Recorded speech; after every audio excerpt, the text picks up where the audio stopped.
As of May 2023, 220 million registered consumers, एक साल के अंदर 1.3 बिलियन की रेवेन्यू, और आज के टाइम में वुमेन के लिए सबसे इजी मनी मेकिंग सोर्स। जी हाँ, मैं बात कर रहा हूँ ओनली फैंस की। वही ओनली फैंस जिसको ज्वाइन करते ही फॉर्मर डिज्नी स्टार बेला थ्रोन ने 24 घंटे के अंदर अंदर $1 मिलियन अर्न कर लिए थे, जिससे सिर्फ एक महीने में $11 मिलियन की कमाई करी थी बेला थ्रोन ने। इस अमाउंट को अगर मैं इंडियन रुपीस में कन्वर्ट करके बताऊं तो ये लगभग 95 करोड़ से भी ज्यादा है। तो आप खुद सोच सकते हैं 95 करोड़, इतने तो कई सारे कंपनीज के सीईओ भी नहीं कमा पाते एक साल में, जितना एक महीने में बेला थ्रोन ने अकेले कमा लिया था। ओनली फैंस एक ऐसा प्लेटफॉर्म जहां पर कुछ लड़कियों को बहुत लिबर्टिंग फील होता है। उन्हें ऐसा लगता है कि उन्हें रोकने टोकने वाला कोई भी नहीं है। उन्हें ऐसा लगता है कि पैसे कमाना तो बहुत ईजी है और पैसे कमाने के लिए वो किसी भी हद तक जा सकती हैं। उन्हें किसी आदमी पर डिपेंडेंट नहीं रहना पड़ता या फिर किसी कॉर्पोरेट में दिन रात घिस कर मेहनत नहीं करनी पड़ती। उनका कोई भी बॉस नहीं होता,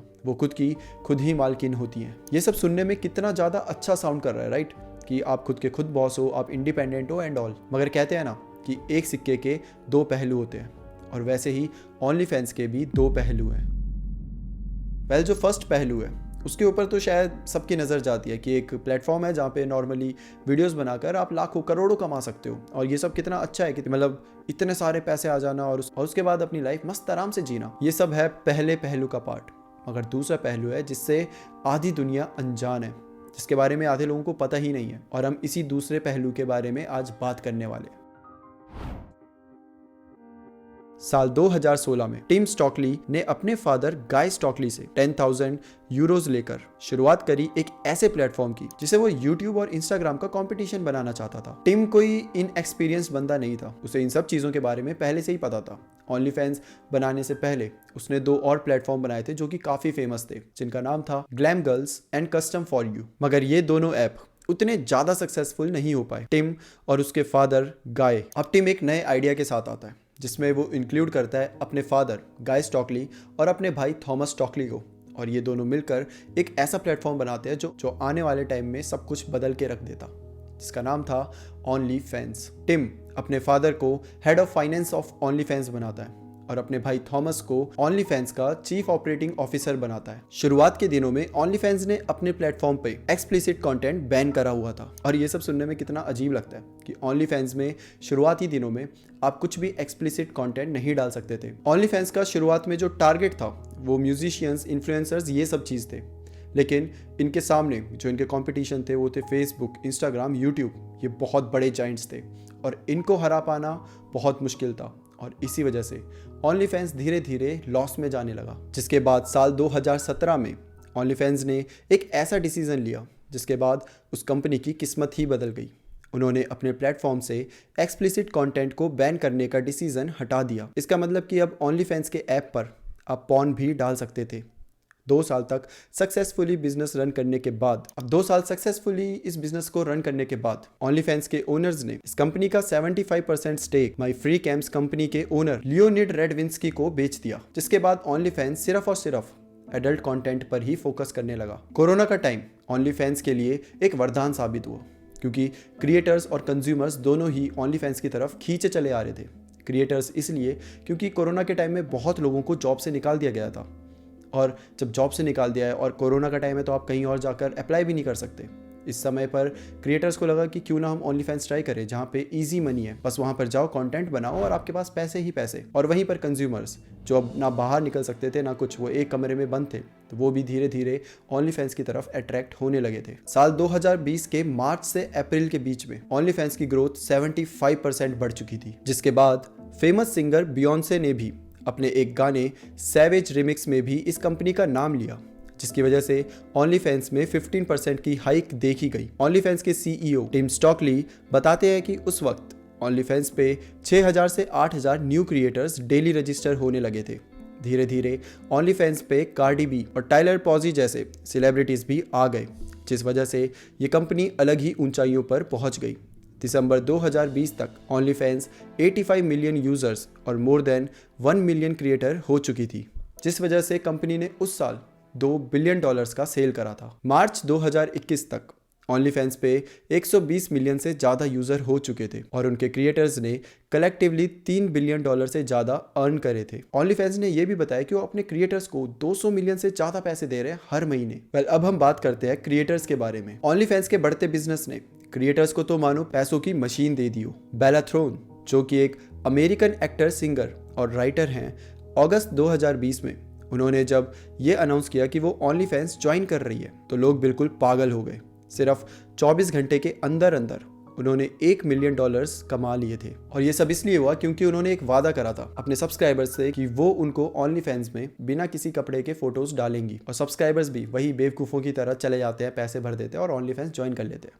जिसके बाद बेला थ्रोन उनको ऐसा कोई फोटोज़ नहीं देती जिसका उन्होंने वादा करा था, और इसके बाद सब्सक्राइबर्स तो मानो पागल हो जाते हैं गुस्से से, जिसकी वजह से बेला थ्रोन्स को कई सारे सब्सक्राइबर्स को उनके पैसे वापस करने पड़े थे। खैर, बेला का ये रिकॉर्ड ज़्यादा दिनों तक बरकरार नहीं रहा क्योंकि उनके बाद 2021 में एक और क्रिएटर आता है जो कि उनसे ज़्यादा पैसे कमाता है, और उसके बाद और क्रिएटर और क्रिएटर, यही चलता रहता है। नए नए क्रिएटर आते रहते हैं, लाखों करोड़ों रुपये कमाते रहते हैं।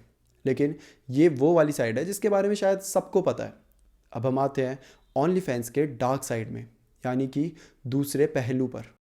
ओनली फैंस से कई लड़कियां ये चकाचौंध और इजी मनी वगैरह देखकर इन्फ्लुएंस हो जाती है, मगर क्या ये सब सच में इतना अच्छा है जितना दिख रहा है, या फिर कुछ ऐसा भी है जिसे इन्फ्लुएंस होने वाले लोग इग्नोर करते हैं। दरअसल इसमें जाकर क्रिएटर्स लाखों करोड़ों पैसे और दुनिया भर की शोहरत कमा लेते हैं, उनका नाम हो जाता है, उनके पास पैसे होते हैं, उनके पास शायद किसी चीज़ की कमी भी नहीं होती, लेकिन बदले में उन्हें देनी पड़ती है अपनी मेंटल पीस, अपनी सेल्फ रिस्पेक्ट और अपनी पर्सनल लाइफ। ओनली फैंस की दुनिया एक क्रिएटर को किस हद तक तबाह कर सकती है, ये अब हम आगे चलकर वीडियो में जानेंगे। बिजनेस इनसाइडर से बात करते हुए एक एक्स ओनली फैंस क्रिएटर ने ये एक्सेप्ट करा था कि उसकी ज़िंदगी का सबसे बुरा डिसीजन था ओनली फैंस को ज्वाइन करना। हालांकि बिजनेस इनसाइडर वालों ने उस एक्स क्रिएटर की आइडेंटिटी रिवील करने से मना कर दिया था। उसका कहना था कि उसे ओनली फैंस क्रिएटर ने एक तरह से ब्रेन वॉश कर दिया था कि कैसे ओनली फैंस ज्वाइन करना एम्पावरिंग होता है और ये आपकी लाइफ बदल देगा। ये सब सुनकर वो काफ़ी ज़्यादा मैनिपुलेट हो चुकी थी और 18 की होते ही उसने ओनली फैंस ज्वाइन कर लिया था। जब वो लड़की ओनली फैंस पर जाती है तो उसे रियलाइज़ होता है कि वहाँ पे जितने भी कंज्यूमर्स हैं, जितने भी कस्टमर्स हैं, वो हमेशा उस लड़की को एक लाइन क्रॉस करने की डिमांड करते। वो चाहे कुछ भी डाल दे, चाहे कुछ भी पोस्ट कर दे, उसके कस्टमर्स कभी भी सेटिस्फाई नहीं होते। वो उसे और ज़्यादा करने को बोलते।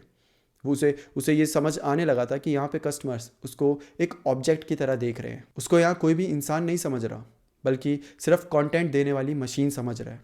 और ये सारी चीज़ें उस क्रिएटर को धीरे धीरे डिप्रेशन में डालने लगी। हालांकि उसके पास पैसे बहुत ज़्यादा आने लगे थे और वो उन्हें बहुत उड़ाने भी लगी थी, ये सोचकर कि शायद उसको थोड़ी बहुत खुशी मिले, नई नई चीज़ें खरीद कर, नई नई ट्रिप जाकर।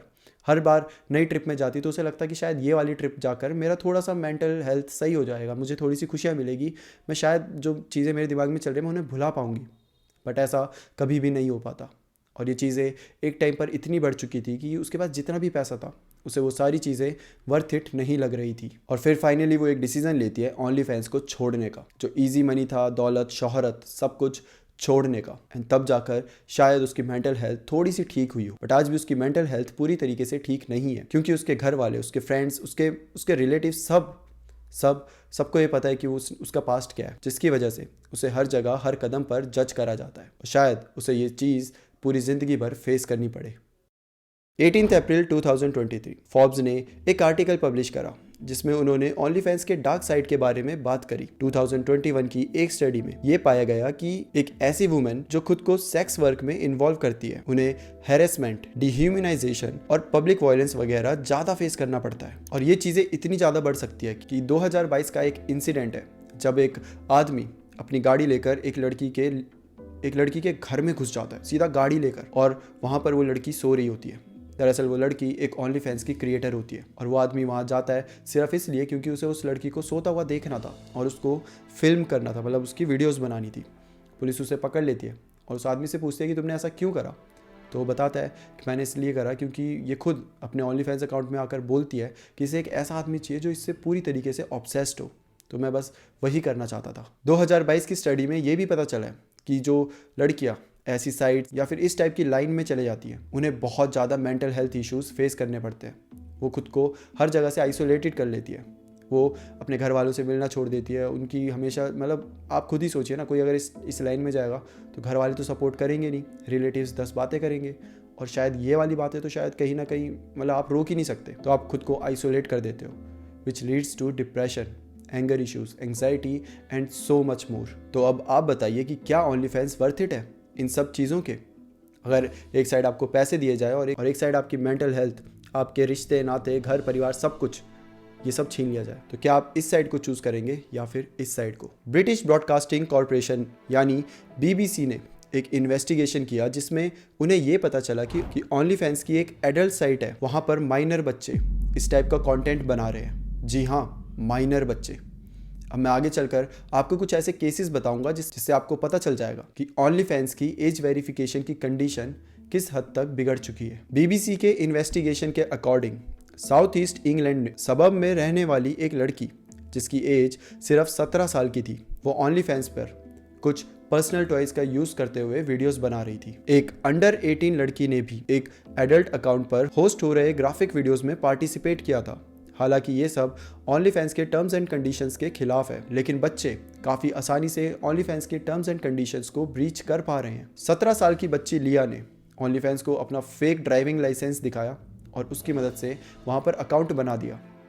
कुछ टाइम बाद उसका बैंक अकाउंट फ्रीज हो जाता है क्योंकि उसके बैंक में 5,000 पाउंड से ज़्यादा आ चुके थे। जिसके बाद लिया अपनी मॉम कैटलीन के पास जाती है और उन्हें सब कुछ बता देती है कि कैसे वो ओनली फैंस में कंटेंट बना रही है और कैसे वो बहुत ज़्यादा अर्निंग कर रही है, बट अब उसका बैंक अकाउंट फ्रीज हो चुका है। कैटलीन को जब ये बात पता चलती है तो वो तो मानो बुरी तरीके से हैरान हो जाती है। कैटलीन यही सोचती है कि कैसे उसके पीठ पीछे उसकी बेटी ये सब कर रही है और कैसे उन्हें इस बात की भनक तक नहीं लग पाई। बीबीसी से बात करते हुए कैटलीन ने यही बताया कि वो इतनी ज़्यादा हैरान और इतनी ज़्यादा दुख में थी जितना कि कोई आम पेरेंट्स हो सकता था। कैटलीन ने आगे बताया था कि लिया जब स्कूल में थी, छोटी थी, तब भी किसी ने उसकी वो वाली फ़ोटोज़ पूरे स्कूल में वायरल कर दी थी। कैटलीन ने जब लिया से बात करी थी तो लिया ने ये बताया था कि मैं जब ओनली फैंस में नई नई आई थी तो मैंने सिर्फ ये सोचा था कि मैं सिर्फ पैरों की फ़ोटोज़ डालूंगी, फीट की फ़ोटोज़, लेकिन धीरे धीरे वहाँ मिलते अटेंशन, सब्सक्राइबर्स और पैसों ने मुझे इस कदर अंदर धकेल दिया कि मुझे समझ ही नहीं आया कि मैं क्या कर रही हूँ। वो बस करने लग गई, जो भी उसके सब्सक्राइबर्स उसे बोलते वो करने लग जाती। एक छोटी सी बच्ची जो कि अंडर 18 है, उससे आप क्या ही उम्मीद लगा सकते हो? मतलब इस समय पे आपको कोई बहुत ज़्यादा अटेंशन दे दे या बहुत ज़्यादा मैन्युपुलेट करे तो सामने वाला मैन्युपुलेट हो जाता है।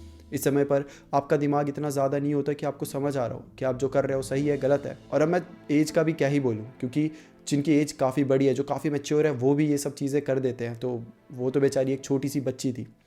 कैटलीन ने बताया कि अब लिया ये सब चीज़ें करना बंद कर दिया है, मतलब वो अब कोई अपलोड नहीं करती, उसने अकाउंट डिलीट कर दिया है, मगर उसकी फ़ोटोज़ और वीडियोस पूरे इंटरनेट पर वायरल हो चुकी हैं। लिया अब अपने घर से बाहर नहीं निकलती ये सोचकर कि कहीं कोई उसे पहचान ना ले। लिया का वैसे जो प्लान था वो एक काफ़ी अच्छे कॉलेज में जाकर एडमिशन लेना था।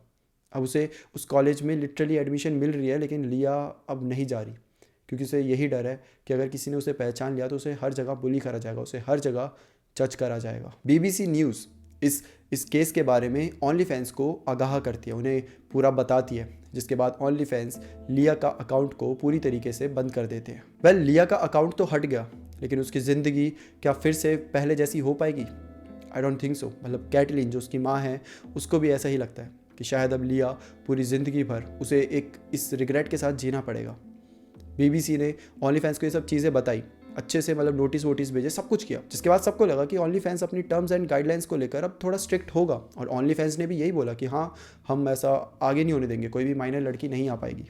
जिसके बाद बीबीसी खुद एक एक्सपेरिमेंट करती है। वो क्या करते हैं, वो एक अकाउंट बनाती है जिसमें फेक डॉक्यूमेंट्स अपलोड करती है और फेक ड्राइविंग लाइसेंस और फेक नाम वाम ये सब डालने के बाद उन्हें क्या देखने को मिलता है कि उनका अकाउंट बन चुका था बिना किसी क्रॉस वेरिफिकेशन के। उनका अकाउंट इतनी आसानी से बन चुका था, एक फेक अकाउंट। हालांकि इसके बाद ओनली फैंस ने ये कहा कि भाई हमने तो और स्ट्रिक्ट कर दिया और अब तो कोई आ ही नहीं सकता, माइनर तो यहाँ हो ही नहीं सकता, हम इसका पूरा ख्याल रख रहे हैं। बीबीसी फिर से एक चीज़ करता है, वो यूएस और यूके के काफ़ी सारे child protection experts, police forces, schools और चाइल्ड लाइन काउंसलर से बात करता है और उन्हें कई सारे प्रूफ मिलते हैं जो कि ये बताते हैं कि अभी भी ओनली फैंस पर अंडर एज बच्चों के कई सारे अकाउंट्स हैं। यहाँ तक कि एक काउंसलर ने बीबीसी के टीम को ये भी कह दिया कि उनके पास एक बच्ची का केस आया था, उसमें उस बच्ची ने कहा था कि वो ओनली फैंस पे तब से है जब वो 13 साल की थी। कैन यू इमेजिन, 13 साल की। इनफैक्ट एक स्कूल ने तो बीबीसी को ये भी बताया कि उनके स्कूल में एक लड़की थी जिसने जो कि 16 साल की थी और वो भी ओनली फैंस में थी, और वो अपने करियर काउंसलर के सामने जाकर अपने ओनली फैंस ऐसे फ्लैक्स करती थी कि देखा मेरे पे कितने पैसे हैं, देखा मैं कितनी अमीर हूँ, तुम क्या मुझे करियर के बारे में बताओगे। इस टाइप की सोच लेकर वो स्कूल में आया करती थी, और ये सोच उसे सिर्फ इसलिए मिल रही थी क्योंकि उसके पास पैसे थे जो कि आ रहे थे ओनली फैंस के द्वारा। एंड वंस अगेन उसकी एज क्या थी, 16 साल। ये सब काफ़ी गलत है, आई नो, मगर अब मैं आपको कुछ ऐसा बताने वाला हूँ जो कि आपको अंदर तक हिला के रख देगा, क्योंकि अब जो मैं बताने वाला हूँ वो एक्चुअली काफ़ी डिस्टर्बिंग है और काफ़ी ज़्यादा कंसर्निंग भी। बीबीसी से बात करते हुए कुछ पुलिस ऑफिसर्स ने ये बताया कि उनके पास कई ऐसी कंप्लेंट्स आई है जिनमें बच्चों ने ये बताया कि उनके कुछ फोटोज़ और वीडियोस ओनली फैंस पे विदाउट कंसेंट अपलोड करे गए हैं, और अब वही बच्चे जिनकी फ़ोटोज़ और वीडियोस बिना कंसेंट के अपलोड कर दी गई है उन सबको ब्लैकमेल करा जा रहा है। और सिर्फ इतना ही नहीं, यहाँ तक कि कई सारे ऐसे बच्चे भी ओनली फैंस में दिखे हैं जो कि मिसिंग थे, और उनके साथ ओनली फैंस में कुछ ऐसी चीज़ें करी जा रही है जिसके बारे में मैं बता नहीं सकता, यूट्यूब में नहीं बता सकता। यूके चाइल्ड प्रोटेक्शन लीड के चीफ कांस्टेबल साइमन बेली ने बीबीसी से बात करते हुए ये कहा कि ये काफ़ी क्लियर है कि ओनली फैंस को चिल्ड्रंस यूज़ कर रहे हैं, और ये साइट ऐसा कुछ एक्शन नहीं बना पा रही जिससे बच्चे एक्सप्लॉइट होने से बच पाए या खुद वहाँ पर क्रिएटर ना बन पाए, जिसका ओनली फैंस ने ये रिस्पॉन्स दिया था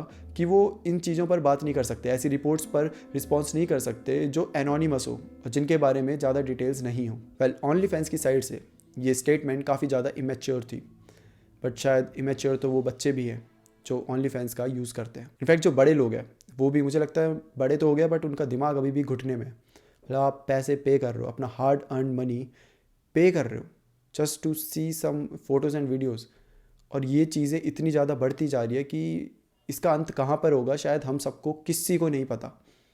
ये चीज़ें नॉर्मलाइज नहीं होनी चाहिए, क्योंकि जिस दिन ये नॉर्मलाइज हो गई वो दिन हमारी हिस्ट्री का एक डार्क दिन माना जाएगा।